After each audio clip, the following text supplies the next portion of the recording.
When I was considering to list a particular property, what I realized is the environment was a challenging environment to sell real estate in.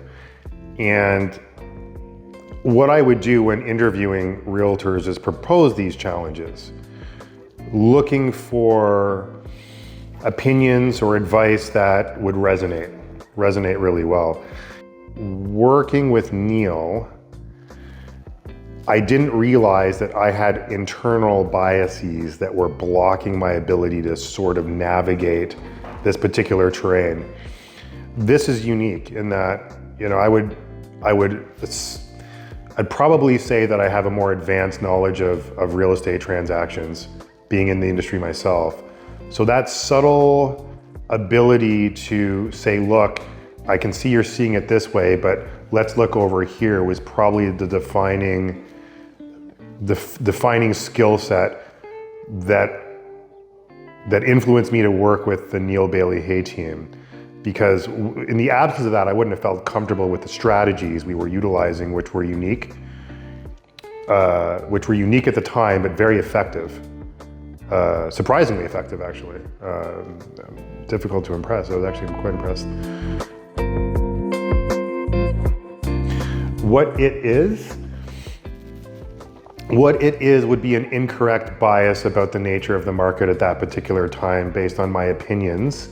So if I was to sort of summarize what I enjoyed or what my takeaway was from working with Neil and his team, it would be that. It would be that sort of pain point that was very specific, very unconscious to me, and it would be sort of his specific ability, this is what I think is very unique, to draw that out, expose it, and then manage it, which allowed us to move forward and have an effective transaction.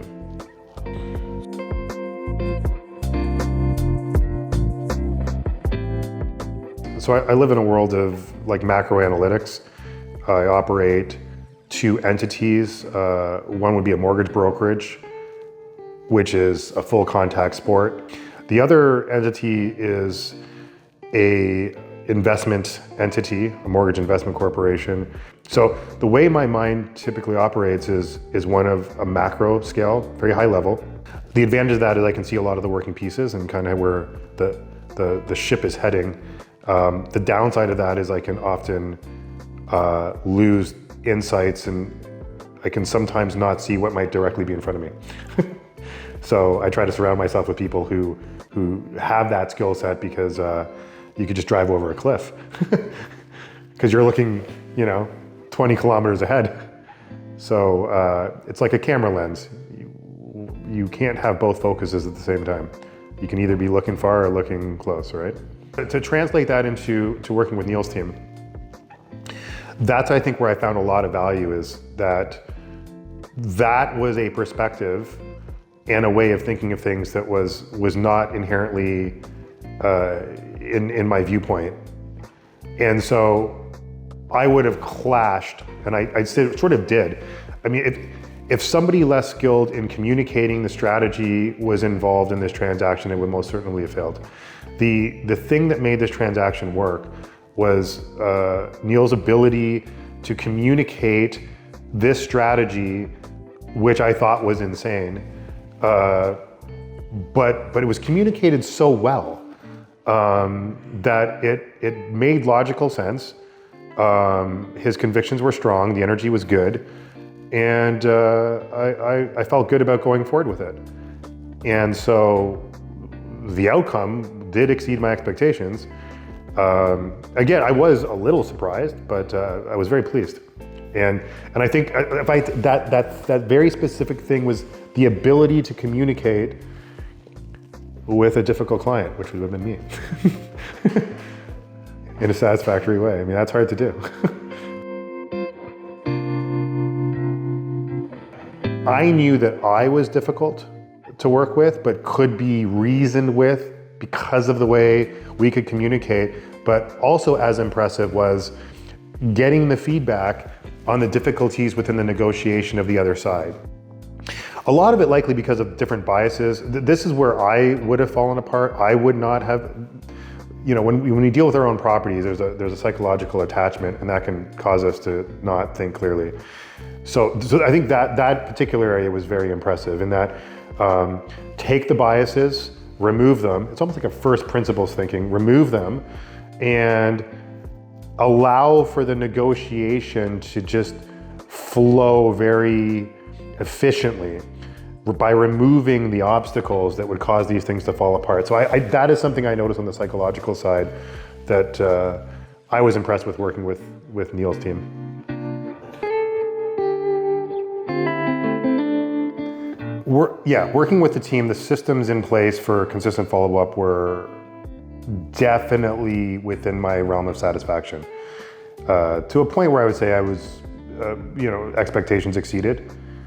Part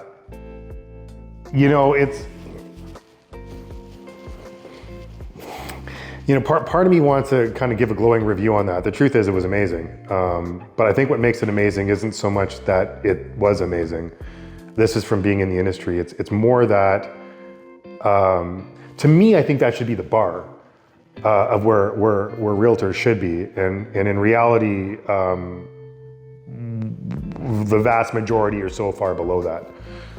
And that's just unfortunate. So I guess what I'm saying in a roundabout way is I was very pleased with the systems, and I was pleased with the processes were in place. I think they were executed effectively, and I was very satisfied with that.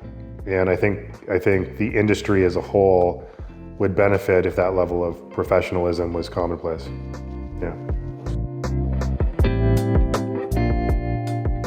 From my experience, the way the team is situated is such that Neil is accessible, but there are plenty of support systems in place where if it is not necessary for Neil to be accessible, the team will be accessible quicker, which is a good operation, because what you want for the best client experience is you want a group of people all doing exactly what they're best at doing.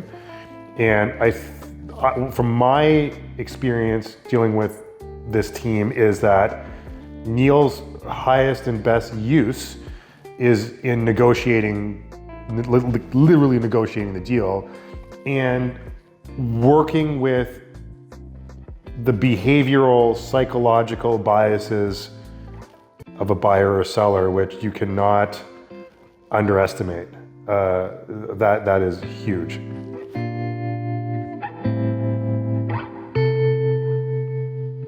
In my experience, dealing with Neil's team, Neil is the right amount of available.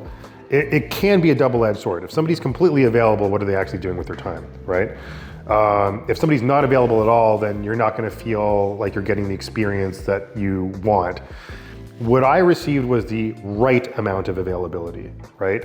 What I mean by that is I received the amount of time with Neil face-to-face that I needed to feel valued, to get the information I needed, for him to go over the strategy that was required.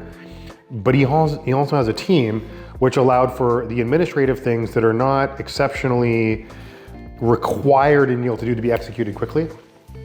I don't want to have my advisor doing those kind of things, right? So it's the right amount of availability, and I would say that if anyone was concerned about getting that particular amount of availability with Neil, it would be a misconception that isn't true. He is certainly available in the correct amount, in my opinion. I want to tell you that on my end, it has been an honor to get to know you, man. Appreciate it. What's interesting, though, is that we've been in a space that our paths didn't cross for many years, right? We're in similar proximity, but it never really crossed. And not only has it crossed, it's aligned, in my opinion. I mean, think about the number of conversations we've had, the interactions we've had, the depth of conversations, the variety. This to me has become a budding friendship, not just a business transaction, right? And business colleagues. And I was saying to Winston how amazing it has been to watch your mind work. Oh, thank you. Yeah, no, man. From my perspective, like very few cats are designed how Bruce Joseph is designed. And I think at the end of the day, you know, if at all there is ever any interest in mortgaging at any level, whether you're an accredited investor or whether or not you're looking for mortgages, Bruce and his group do phenomenal work.